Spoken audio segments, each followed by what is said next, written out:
What is up, guys? Welcome back to Explore China Tansu Jongo. Today I'm trying something new. I tried to stand in front of my bookshelf here because I thought it might look academical or so. And yes, of course, I'm a little bit proud of the books I've read so far. But however, today we're going to talk about a more serious subject. And this is this book here, Die Neuerfindung der Diktatur. This is in English, it's The Reinvention of a Dictatorship, published in 2018 by Kai Strittmatter, and this is the version of 2020, last year June. And I also read this like maybe 5 months ago already, and I wasn't sure if I should review it or not, but now finally I decided, okay, it is worth to review it. And now I hope you will enjoy this short review. And first of all, before I dive into the book, there's 4 points I want to state before talking about it. It's not a book which you should read as your first book when learning about China or reading something about China. Maybe you should read something like Henry Kissinger's On China or the Red Star Over China. And it would be also helpful to have been inside China already to see the situation and what it does actually look like, because this brings me to my second point. It is a very one-sided view. Keep this in mind. It's not pro and cons, it's only cons, only negatives.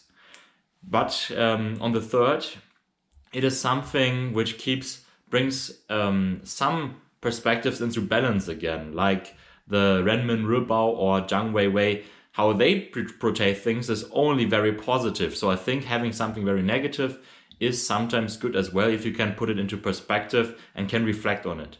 And this is also bringing me to point 4, which is currently also what I'm trying to do, is the one kind of the life philosophy, maybe. It's the do one Chuan Shu, sing one Li Lu. So it means read 10,000 books and walk 10,000 miles. So try to broaden your knowledge, read many books and try to see different things. And yes, that's what I'm doing. But now to this book. So I will tell you about what the author, Kai Strittmatter, is mentioning very often. And to Kai Strittmatter, he has lived in China, I think, more than 10 years. So he has some decent experience in China, and I guess his Chinese must be also quite good. And first of all, he says many times that China is not communist anymore, or it is not communist currently. It is more a Leninist state in the politic perspective, but on the society level, there's such a big inequality. And as I told you, so my subscribers, they already know that in China you actually have free markets and private enterprises, etc. So it's wrong to say it's a communist state, but still many people think so. This is wrong, first of all. And he does do many comparisons, of course, to George Orwell's 1984, published 1949. By the way, I think many Chinese people have read this book, and he compares many aspects like controlling thoughts and propaganda and all these aspects, and also not having own opinions anymore. This is what he also emphasizes on, that you have a unification of thoughts and minds, and it is not allowed to have other thoughts which are outside of this box, which was first outlaid by the party. And there's also one Chengyu which I think fits for this. It's one Zhong Yi Xin, so it's like 10,000, or like the masses, one heart. So 10,000 masses, one heart, means everyone is out of one mind, one perspective. When fighting COVID, that's where I saw it in the railway station, it's something good. But in other aspects, I think it's good to have like a pluralist society where you have maybe lefties, righties, and then arguing against each other. And then, of course, propaganda is a big topic, and how he thinks that it's very effective currently in China. And what I liked about this book, it is very detailed, and he gives a lot of interesting quotes. Let me quote 4 quotations. The first one would be, I think, from Hannah Arendt from 1974. Out of an interview, she says, "If someone is constantly lying to you, the result will not be that you will believe the lies, but you will not believe in anything anymore." Second quotation would be Lu Xun from 1925. He says, the Great Wall of China is a blessing, but it also is a curse.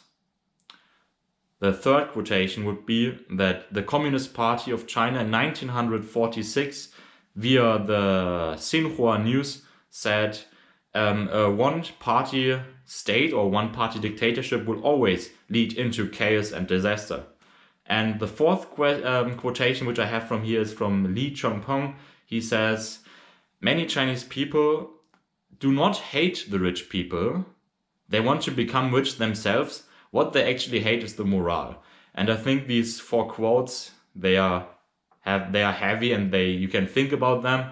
And apart from this, what I also liked is he tells me many things about persons which I have not known so far. And these are critical minds, such as Sun Liping, I think she was a philosopher, talking about how the thought control in China works. This is first by the control of the news agencies.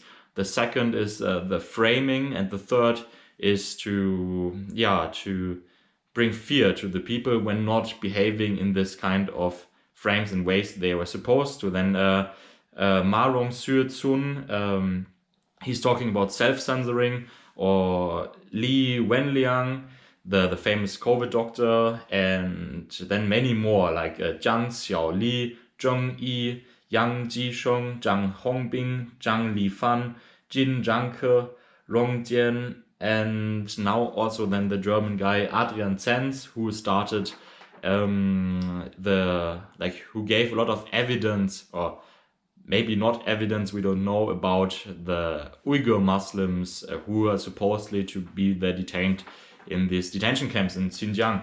And now the last two things I want to mention is that what he's talking about, you see this eye here, and there's this panopticon, which is like a prison where you have in the middle, you have an eye, and the eyes can constantly watch around and watch all people together. And he's talking about this new surveillance technique with KI and stuff. But he says in China, they almost reached this state where the panopticon does not need to have to watch every person at the same time. It is enough if one person knows that he could be watched currently. So this is how the modern surveillance works, according to Kai Strittmatter. And the last thing is, I want to quote one thing out of this book, because I think I like this quotation. It's in German, so I have to translate. If you want that people cross the road at a traffic light, you have basically two ways. The first way is to have everywhere cameras, and you're controlling the people with big data. And if someone is not behaving, you will sanction him and give him like minus points in a credit system. The second option would be you give the person's trust and you leave the people to define the rules by themselves, and you you hope that they can manage it and having an adequate behavior, and that the society works this way. So these are two methods.